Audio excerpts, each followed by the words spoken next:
Assalamualaikum warahmatullahi wabarakatuh. Saya Siti Nurhaini, Fakultas Adab dan Humaniora, Program Studi Ilmu Perpustakaan.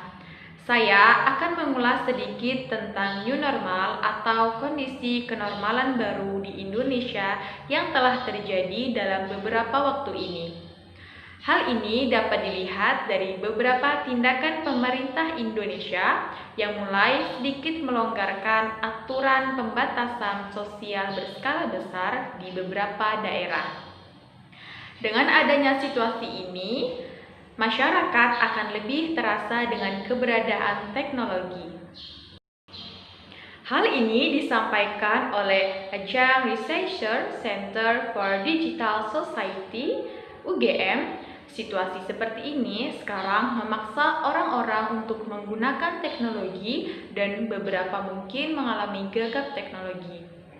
Ia menambahkan bahwa dengan adanya aturan baru ini, masyarakat diharapkan dapat meningkatkan kemampuan literasinya mulai dari dasar, menengah, hingga tinggi. Hal ini harus dilakukan karena di masa pandemi seperti sekarang, kasus penipuan dengan metode rekayasa sosial kerap menyasar masyarakat Indonesia. Maka dari itu, masyarakat bisa lebih memperhatikan pentingnya literasi digital atau literasi informasi. Dengan cara atau metode yang akan digunakan oleh Kementerian Informasi dan Komunikasi dalam menerapkan kondisi kenormalan baru di Indonesia lebih baik lagi. Yuk kita simak video berikutnya. Literasi informasi menghadapi new normal. Apa itu literasi informasi?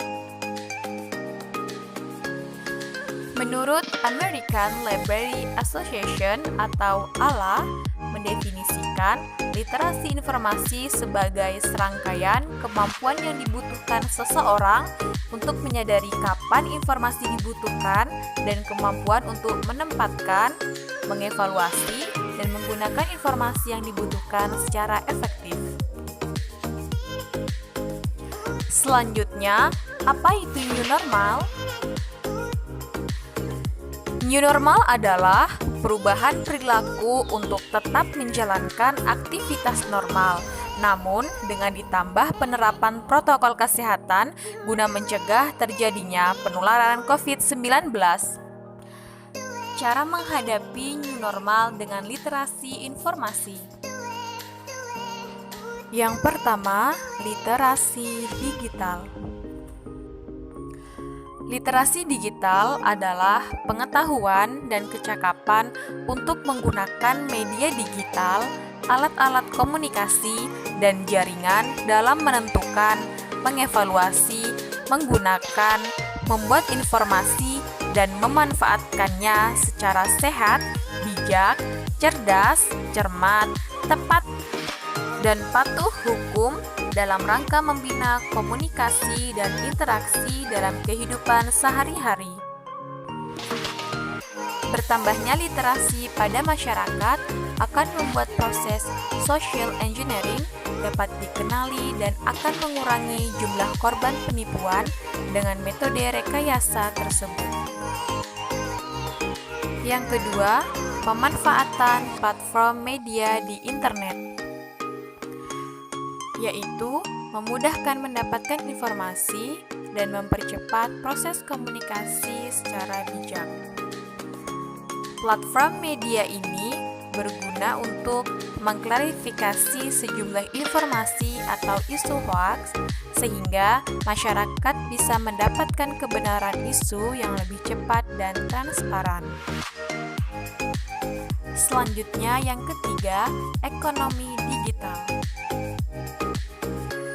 Ekonomi digital adalah aspek ekonomi yang berbasis pada pemanfaatan dan pemberdayaan teknologi informasi dan komunikasi digital.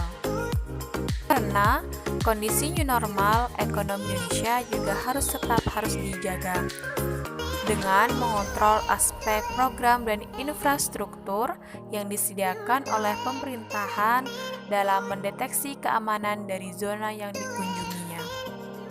agar masyarakat tetap terjaga dengan mengikuti protokol kesehatan.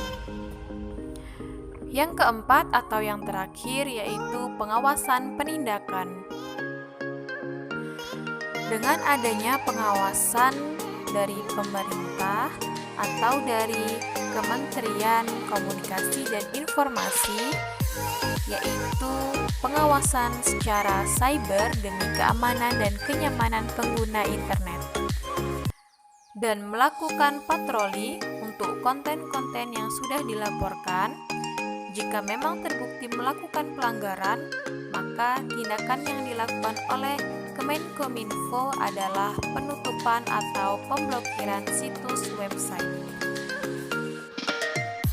Bijak dalam menyampaikan informasi dan komunikasi.